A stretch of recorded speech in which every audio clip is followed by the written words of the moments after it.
እግዚአብሔር በጣም የምታሳይለት ከሆነ አጠገብ አይጠፋ። ብዙ የምትቆዩት እኮ መስታወት አካባቢ ታያላ። መስታወት ከሆንክለት ፊት አይጠፋ። ቶሎ ራሱን ያሳያል። ባንተ በደንብ የሚወለውልህ ራሱን ሊያይብን የፈለገ መስታወት ቤት ብታስቀምጥ ለማየት ነው። እግዚአብሔር በጣም ያለመጠን ካደከመ ብርታቱን ሊያሳይብን፣ ያለመጠን እግዚአብሔር ዝቅ የሚያደርግ ከሆነ አቅሙን ሊገልጥብን፣ እግዚአብሔር እየገደለ ከሆነ ህይወቱ ባንተ ሊሰራ ነው። እግዚአብሔር ያዋጣኛል ካለ ግን እድሜን አምጣ ልገበያይበት፣ ህይወትን አምጣ ይላል። መጨረሻ ላይ ነፍስን ይጠይቃል። አንተ እያጣ እሱ ካገኘ ያዋጣል። እኔና እግዚአብሔር አንኖርም። እኔ ሞታለሁ፣ እሱ ይኖራል። ክርስቲያኒቲ እሱ ነው። እኔን እያጠፋኝ ልጁን ነው የሚወደው። እኔን የሚወደኝ ልጁን ካየብኝ ብቻ። እግዚአብሔር አንዴ ነው በልጁ ኢየሱስን ካሳየኸው ያንን ከ1000 ዓመት በኋላ ደግሞ ይለዋል። እስቲ አሜን በሏ።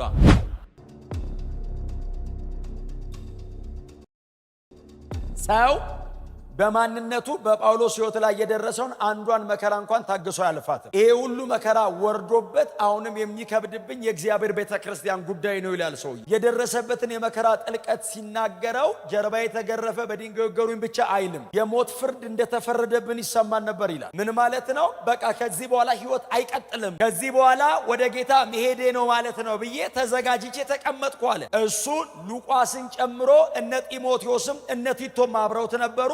የሞት ፍርድ ተፈርዶብናል፣ የሮም ቄሳሮች ይገደሉ ብለውናል። ሞታችንን ቁጭ ብለን ስንጠብቅ እግዚአብሔር መጥቶ አዳነን አለ። ስሙን ዳንኩ አይደለም ያለው አዳነን አለና፣ ዳንኩ አይደለም ያለው ከሞት የሚያስነሳ በሰማይ እንዳላወቅኳል። አሁን እግዚአብሔር ሲያድነኝ ከመከራ ተረፍኩ ሳይሆን ትንሣኤ ሙታን አለን ያለው። ከዚህ በኋላ የምኖረው ከመከራ ድኜ ሳይሆን ከሞት ተነስቼ፣ ይሄኛው ሪዘሬክሽን ነው፣ ትንሣኤ ነው። እግዚአብሔር ሊያድነኝ ፈልጎ ሳይሆን ከሞት የሚያስነሳ በሰማይ እንዳለ ሊያሳየኝ። የመከራውን ጥልቀት ሲናገር ጳውሎስ መቃብር ውስጥ ገብቼ ነው የወጣሁት። ያን ያህል ጥልቅ መከራና ሲቃይ ያያል። የመከራ ጥልቀት ብቻ ሳይሆን ግን የክብር ጠርዝም ያለው ግን እዚሁ ደብዳቤ ላይ የመጨረሻውን የአዲስ ኪዳናችንን እንግዲህ በጳውሎስ ደረጃ ነው ዳይሜንሽን በጳውሎስ ደረጃ ሶስተኛ ሰማይ ሄጃለሁ ያለው እዚህ መጽሐፍ ነው። ጳውሎስ ይህንን ሲናገር የበጉ ሐዋርያት በሕይወት አሉ። ጴጥሮስ አልሞተ፣ ዮሐንስም አልሞተ። እነሱ እያሉ ማንም ገብቶ የማያውቅበት ቦታ ገብቼ ወጣሁ ይላል። የት ሄድ ካሉት ምን በራል ሲሉት የእግዚአብሔር መኖሪያ ገነት ገባዋል። ኢየሱስ ጌታ ነው። እና የመከራ ጥልቀትንና የክብርን ጫፍ ባላንስ ያረገ ደብዳቤ። ሁለት ኤክስትሪሞችን ጎትቶ ጳውሎስ ባላንስ ይሰራል። ስለዚህ ሁለተኛ ቆሮንቶስ በሲቃይ ውስጥ የተገኘ ክብር ነው። ክብር ዝም ብሎ አይመጣም ነው። ሁለተኛ ቆሮንቶስ ሰውየው በኮንቪክሽንም በኮንሲስተንሲም ነው። አቋም አለው፣ ጽናት አለ። የሚመጣው መከራ አቋም አላስቀየረውም፣ ርዕስ አልቀየረም። በዛ ሁሉ ቻሌንጅ መካከል ጳውሎስ ፎከስድ ነው። ኢየሱስ ብቻ ነው የሚለው። ስለዚህ እግዚአብሔር አየው ሰውየው ህይወቱ ላይ ከፍ ዝቅ አይልም። ቤተ መንግስትም እስር ቤትም ርዕሱ ኢየሱስ ነው። ስለዚህ ይህን ሰውዬ አድርሼ ልመልሰው። በሲቃይ የተገኘ ክብር ነው። ሁለተኛ ቆሮንቶስ እንድታነቡት እመክራለሁ። በተለይ አገልጋዩ አንብቡት። በስመ አብ ምንም አላገለገልኩም የሚያስብል ደብዳቤ ነው። ያላየው ክብር የለም፣ ያላየው መከራ የለም፣ ያልጻፈው መገለጥ የለም። ስቲል ግን አሁን የሚከብድብኝ ገና ሌላ ነገር አለ ይላል። የሆንኩትን ሁሉ የሆንኩት በጸጋው ነው ያለው እዚህ ደብዳቤ ላይ። የእግዚአብሔር ጸጋ እንዲያረገኛል። አንድ ሰው በህይወት የማይቆምበትን መከራ እሱ በመደዳ አግኝቶት ምንም አይከብድብኝም ብሎ የሆንኩት በሱ ጸጋ ነው። የጸጋ ብርታት የታየበት ደብዳቤ ነው። ኤኒዌይስ እንድታነቡት እመክራለሁ። ጎናችሁ ያለ ሰው በሲቃይ ውስጥ የተገኘ ክብር ነው በሉት። በትህትና ቀስ ብላችሁ በሲቃይ ውስጥ የተገኘ ክብር ነው በሉት። ክብር ለኢየሱስ ይሁን። ጳውሎስ ምንድን ነው የሚለው? ከኛ ወደ እናንተ ወይንም ከእናንተ ወደኛ የሚጻፍ የምስጋና ደብዳቤ ያስፈልጋል እንዴ? ይሄ ምን ማለት ነው? ነገር እየፈለጋቸው ነው ቆሮንቶሶችን። በጳውሎስ አገልግሎት ላይ ሾልከው የገቡ አንዳንድ ሐሰተኛ ከኢየሩሳሌም ቸርች ነው የመጣ ነው የሚሉ አንዳንድ ሐሰተኛ ሰዎች የጳውሎስን ሐዋርያነት እያጣጣሉ ነው፣ የጳውሎስን መልእክት እያጣጣሉበት እና ጳውሎስ እንደዚህ ይላቸዋል። እንዴ ስለ እኔ ወደ እናንተ ወይንም ከእናንተ ወደ እኔ ሪኮመንዴሽን ሌተር ያስፈልጋል እንዴ? እኔ እናንተ ከተማ 1 ዓመት ከ6 ወር ወይንም 18 ወር ቁጭ ብዬ አላገለገልኩ? እንደው ሩቅ አንሂድና ቤተ ክርስቲያን እሱ የተተከለችው በእኔ አገልግሎት አይደል እንዴ ይላቸው። 1 ዓመት ከ6 ወር 18 ወር ተቀምጧል ቆሮንቶስ። ቤተ ክርስቲያኒቱ የተተከለችበት ምክንያት ይሄ ሰውዬ ነው። እና አንዳንዶች ከጀርባ ገቡና ጳውሎስ ከየት እንደመጣ እናውቀዋለን፣ እኛ ከኢየሩሳሌም ቸርች ከእናት ቤተ ክርስቲያን የመጣ ነው። ከዛ ጳውሎስ እንደዚህ አለ፣ እንዴ እንደገና እንደ አዲስ ስለኔ መስማት ጀመራችሁ እንዴ? በእኛ የተገለገላችሁ የክርስቶስ መልእክቶች አይደላችሁም እንዴ? እኔ እኮ ወረቀት ላይ አይደለም የጻፍኩት እላያችሁ ላይ ነው የጻፍኩት አለ። እና ተንቀሳቃሽ ደብዳቤ አንተን ያየ የኔን መልእክት አንተ ላይ አያገኝም ብሎ ጳውሎስ ቻሌንጅ ያደርጋቸዋል። ራሴን አይደለም የጨመርኩባችሁ መልእክቴን ግን ከትቻለሁ። ጳውሎስ ምን አድርጎ ያቀርባል? እግዚአብሔርን ጸሐፊ ያደርገዋል። የጻፈው እግዚአብሔር በእናንተ ላይ የጻፈበት ቀለሙ መንፈስ ቅዱስ ነው። በልባችሁ በመንፈስ የተጻፈ ይለዋል። መንፈስ ቅዱስ ነው። እኔ እስክሪፕቶ ነኝ። እስቲ አሜን በሉ። ጸሐፊ በሰማይ አለ፣ በልባችሁ ላይ የጻፈበት ቀለም አለ። ቀጥሎስ የተጠቀመበት እስክሪፕቶ አለ። በእኛ የተገለገላችሁ የክርስቶስ ሕያዋን ደብዳቤ ይልና ቶሎ ብሎ ከራሱ ወደ ኪዳኑ ይመጣል። ቶሎ ብሎ ጎበዝ ነው ጳውሎስ፣ አይጨቃጨቃቸውም ብዙ ቶሎ ይነግራቸውና ቀጥሎ በልባችሁ ላይ የተጻፈ ብሎ እግዚአብሔር በእናንተ ልብ ላይ የመንፈስ የሆነውን ሕግ ጻፈ ብሎ ወደ አዲስ ኪዳን መጣ። ቶሎ የቀደመው ኪዳንን በጣም አድምቀው የሚያሳዩ የሙሴ አድናቂዎች ነበሩ የመጡት ሰዎች። ጳውሎስ ወደ ክርስቶስ መልእክት ሰዎቹን ለማዞር የነዛን አገልግሎት በአዲስ ኪዳን አገልግሎት ላይ ያስቀመጡ። ሙሴ ሙሴ ሙሴ ሙሴ ሲሉ ሃይ የሙሴ አገልግሎት እኮ የብሉይ ኪዳን ነው። ታዲያ ቢሆን ሲሉት እግዚአብሔር በድንጋይ ጽላት ላይ ደጅ ደጁን ነው የጻፈው። ይሄኛውስ አዲስ ኪዳን ነው፣ በልባችሁ ላይ ነው የጻፈው። ይሄኛው ይበልጣል አለ። ያኛው ከሩቅ እያየ ይከስሃል፣ ይገልሃል። ይሄኛው ልብ ላይ ተጽፎ ይለውጣል። ስለዚህ ብሉይ ኪዳንን ሙሴ ጳውሎስ እንደዚህ ያለው የሞት እኔ ይከብደኛል ጳውሎስ ስላለለዋለሁ እንጂ ብሉይ ኪዳን የሞት አገልግሎት አለ። እኔ አላልኩም፣ በደንብ አትዩኝ ቦግ አላችሁ። ብሉይ ኪዳን ነው የሞት ነው። ከዛስ ከጊዜ በኋላ የሚጠፋ ቀጥሎስ በመጋረጃ የተከደነ ምንም ማየት አትችልም፣ መቅረብ አትችልም። አንወርዚ ነህ፣ አትመጥንም፣ አትበቃም። እኔ የምገለጥበትን ተራራ ጫፉን ብትነካ እገላለሁ። አጠለለው። ብሉይ ኪዳንን አዲስ ኪዳን ላይ ያስቀምጦ አጠለለው። በቃ ጥልል ሲያደርገው ሞት ነው አለ ጳውሎስ። ቆሮንቶሶች እንደዚህ ያሉት ታዲያ ምን ተስፋ የሞት ነው? በክብር የመጣ የሙሴ ፊት እያብረቀረቀ የወረደን ኪዳን የሞት ትለዋለህ ሲሉት እኔ ክብር የለውም አላልኩም አለ። ክብር የለውም አላልኩም። የሞት አገልግሎት የሆነው በዛ ክብር ከመጣ አለ። እሳት ነው እኮ ሰውየው 2000 ዓመት ተሻግራ አትጠይቀው፣ ጨርሶ ነው የሞተው። ያ የሞት የተባለው በዚህ ክብር ከመጣ አለ እሺ ሲሉት የህይወት የተባለው በተሻለ ክብር መጥቶ ያኛውን ክብር የሌለው አድርጎታል። አይ ብሉይ ኪዳን ጉድ፣ አዲስ ኪዳን ኢዝ ዘ ቤስት። ጥሩ ነው ብሉይ ኪዳን። አዲስ ኪዳንስ ወደር አለበት። አዲስ የተባለው በጊዜው አይደለም በብልጫው፣ ከኋላ ስለተደረገ አይደለም። አዲስ ያልነው ስለማይነጻጸሩ ነው። ከመንገድ አስወጣው፣ ሌላ አይደረግም። ይሄኛው የመጨረሻ ኪዳን። ጳውሎስ እንደዚህ ያለ ይሄን የመሰለ ተስፋ ስላለን እጅግ ገልጠን እናወራለን አለ። ቀና ብሎ ቆመ። ስለ ራሱ ሲያወራ ነው ዝቅ የሚለው ትሁት የሚሆነው። ስለ ኢየሱስ ከጀመረ እድል አይሰጥም። ገልጠን ነው የምናወራው አለ። ዋው ብለው ቆሮንቶሶች አሁን እናንተ ልክ እንደምትሰሙ ይሰሙታል። እሺ ጳውሎስ ሲሉት የፊቱ ብርሃን እየጠፋ ሲሄድ እስራኤላውያን እንዳይመለከቱት ፊቱ ላይ መጋረጃ እንዳረገ እንደ ሙሴ አይደለንም አለ። እንደ ሙሴ ያርገኝ የሚሉትን ሰዎች እኮ ነው ብሉይ ኪዳን ላይ ይላል። ዘጸአት 34 ላይ ነው ፊቱ ያበራው። ሰውየው እኮ ፊቱ ያብረቀረቀው እኮ ዘጸአት 34 ነው። እዚህ ላችሁ የከረመበት እኮ ነው። ያ ውሎ ነው የዋልክበት ቦታ ያስታውቃልና ሰውየው ተራራ ላይ የእግዚአብሔር ክብር ያለበት አካባቢ ቆይቶ ስለመጣ ክብሩ ቆዳው ላይ ቀርቷል እና ሲወርድ ፊቱ ያብረቀረቅ እንደዚህ ያሉት ሙሴ አሉት። ፊት እኮ እያበራ ነው ሲሉት ውሎ ነው የሚበልጥ ብርሃን ውስጥ ስለነበረ የሱን አላወቀም። መለወጠን የሚያውቀው አይዘ ደጅ ቆሞ የሚያይ ነው። አንተ አታውቀውም፣ አንተማ ህይወት ነው። ፊት እያበራ ነው ሲሉት ሸፈን። ብሉይ ኪዳን ላይ ስታነቡ ዘጸአት 34 ላይ ስታነቡ ምን መሰላችሁ የሚመስላችሁ?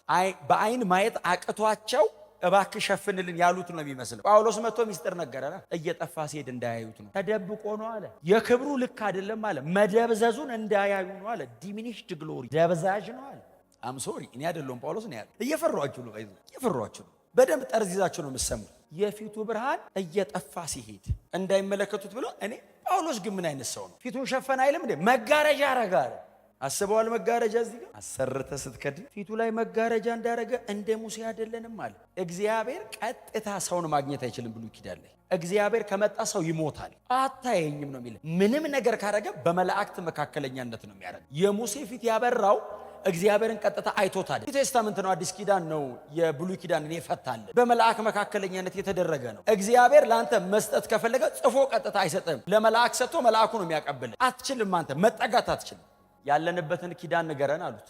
ጀመራ። ሲጀምር ገና እኛ ሁላችን ብሎ ነው የጀመረው። በተገለጠ ፊት ያ የተጋረደ ነው። ቀጥሎ ሙሴ ብቻ ነው። ይሄኛውስ ሁላችንም። ኢየሱስ መስቀል ላይ ሲሞት በዓመት አንዴ አንድ ሊቀ ካህን እግሩ ላይ ገመድ ታስሮለት የሚገባበትን ቤት መጋረጃውን ቀደደ። ከዛስ በዓመት አንዴ አንድ ሰው ይግባ አላለም ኢየሱስ። ግር ብለን የገባን ከአሕዛብ ከአይሁድ አልቀረም። እኛ ሁላችን አለ ጳውሎስ በተገለጠ ፊት የእርሱን መልክ ይላል። ስሙኝ፣ ብሉይ ኪዳን ማየት አትችልም ይላል። አዲስ ኪዳን መጀመሪያ የፈቀደልን ፊቱን ገልጦ እየው ነው ያለ። አንደኛ የፈቀደልን ማየት ነው። ቀጥሎስ አይተ ተገርመ ወይ መልክ እንድትል አይደለም፣ የእርሱን ክብር እንደ መስታወት እያበለጨለጨ። አሁን እግዚአብሔር ናእይ ብቻ ሳይሆን ያለ አብረቅርቀኝ ነው ያለ። እኔ በአንተ ልታይ ነው ያለ። አየህ፣ ተራራ አናት ላይ ተቀምጦ ማንም ሰው ተራራ እንዳይነካ የተባለው ክብር አንተ ውስጥ ገብቷል። አዲስ ኪዳን ልዩነቱ እሱ ነው።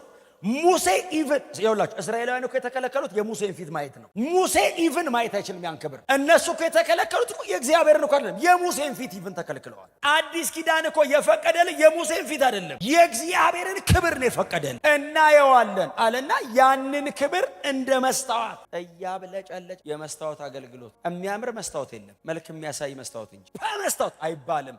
መስታወቶች ምን ማለት መሰለህ? እግዚአብሔር በጣም የምታሳይለት ከሆነ አጠገብህ አይጠፋም። ብዙ የምትቆዩት እኮ መስታወት አካባቢ ነው። ታያለህ። መስታወት ከሆንክለት ፊትህ አይጠፋም። ቶሎ ቶሎ ራሱን ያሳያል ባንተ። በደንብ የሚወለውልህ ሊያሳምርህ አይደለም፣ ራሱን ሊያይብህ ነው። የፈለገ መስታወት ቤት ብታስቀምጥ ለማየት ነው፣ ራስን ለማየት። እግዚአብሔር በጣም ያለመጠን ካደከመህ ብርታቱን ሊያሳይብህ፣ ያለመጠን እግዚአብሔር ዝቅ የሚያደርግ ከሆነ አቅሙን ሊገልጥብህ፣ እግዚአብሔር እየገደለ ከሆነ ህይወቱ ባንተ ሊሰራ ነው።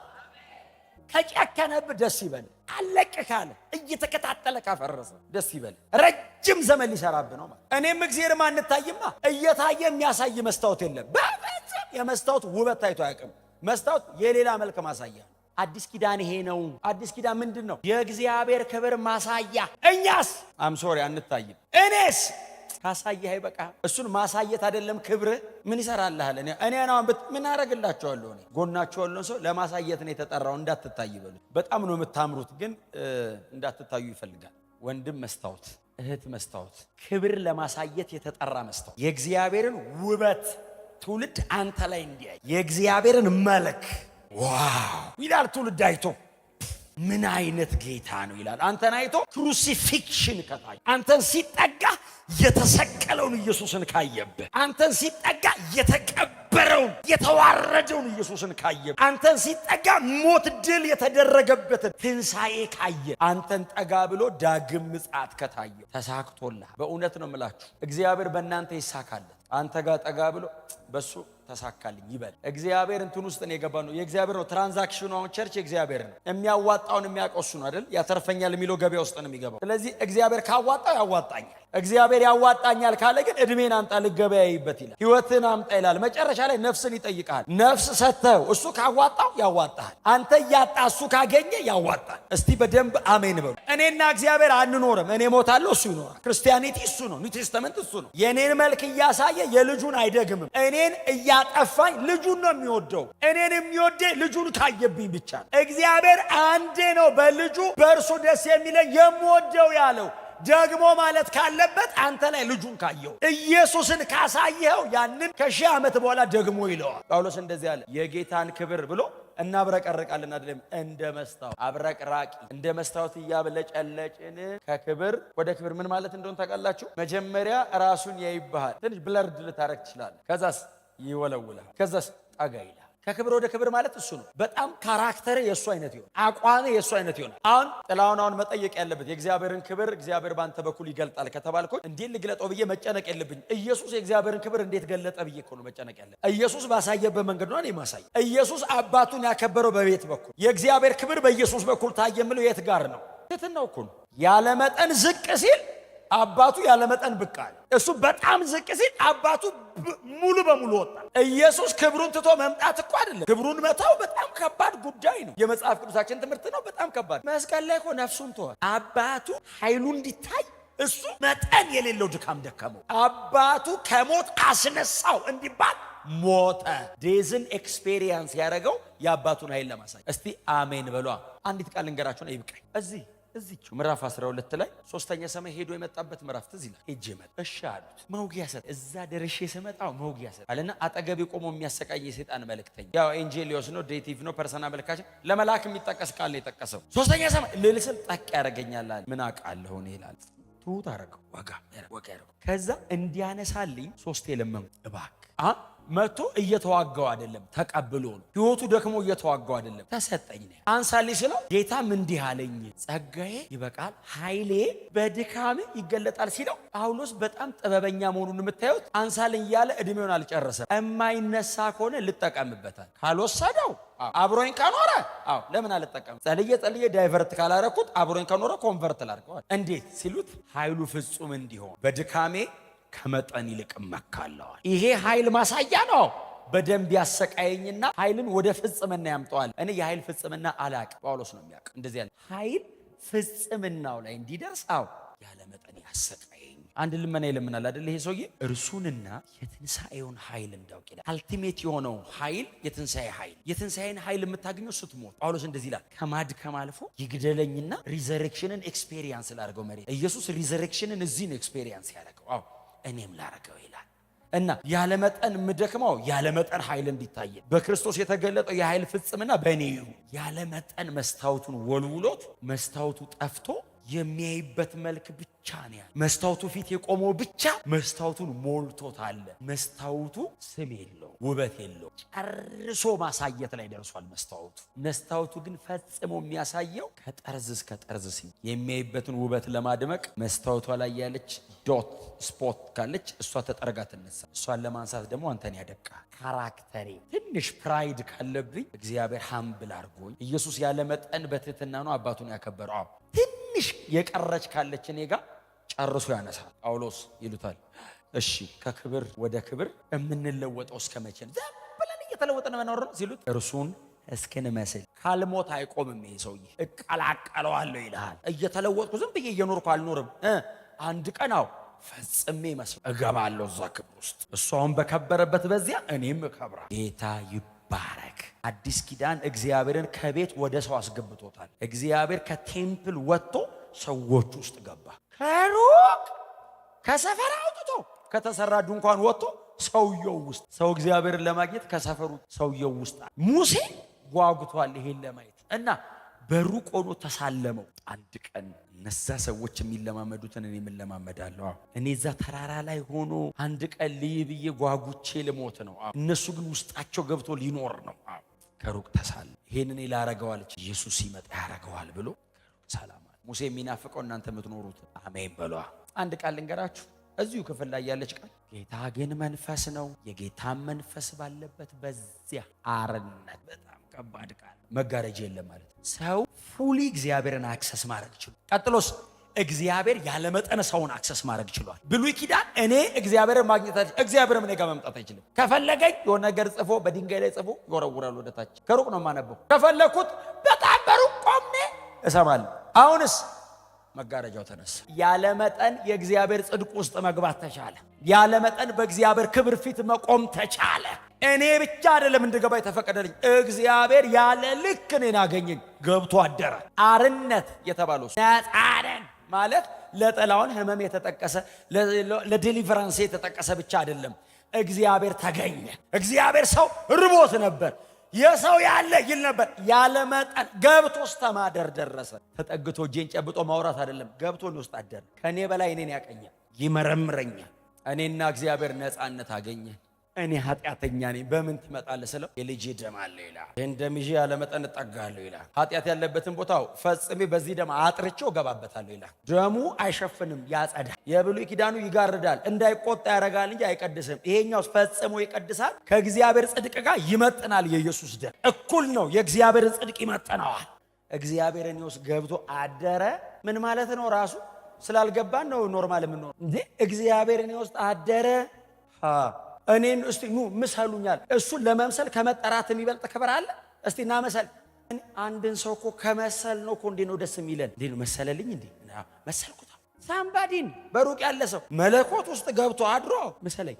ከዚህ በላይ ሆነር ዘላለም ውስጥ የለም። ድንገት ገብታ አይደለም፣ እግር ጥሎ መታ አይደለም፣ አብቅቶ ሆነ። አንደርስታንድ ግን ማድረግ አለ። አሜን ነው። አዎ እንዲህ ሲሆን እዚህ የሚፈስ ጸጋ፣ እዚህ የሚፈስ መንፈስ፣ እዚህ የሚለቀቅ ኃይል፣ ያ ሁሉ ነገር እኮ በዚህ ኪዳን የተገለጠውን ልጁን እኮ ለማረጋገጥ እኮ በሆነ ነው። አሁን ተፈውሳችሁ ኢየሱስን ሳታዩት ከሄዳችሁ እኮ ይሳርጋ እውነት እኮ ነው ማለት ትልልቅ ነገር ተከናውኖ ፈውሱን ብቻ ይዤው ከሄድኩ እኮ ነው እግዚአብሔር ራሱ አልተሳካልኝም ይላል። ትንሽ ነገር አሳይቷችሁ ኢየሱስን ከያዛችሁለትስ፣ ስለዚህ ይሄ ቤት ማድረግ የጀመረውን አድምቆ ይቀጥላል። ኢየሱስን እያደመቀ ኢየሱስን እየገለጠ የሚሆነው ነገር እየባሰ ይሄዳል። ምክንያቱም በጣም እየወለወለው በጣም እየተጠጋው ነው የሚሄደው። ያንተን ፕሬዘንስ እያጠፋብህ እሱ ብቻውን ይመጣል። ስለዚህ ሰው ሲጨብጥ ይጨብጧል ማለት ነው። እሱ ሰላም ሲል እግዚአብሔር ይጨብጧል በአንተ።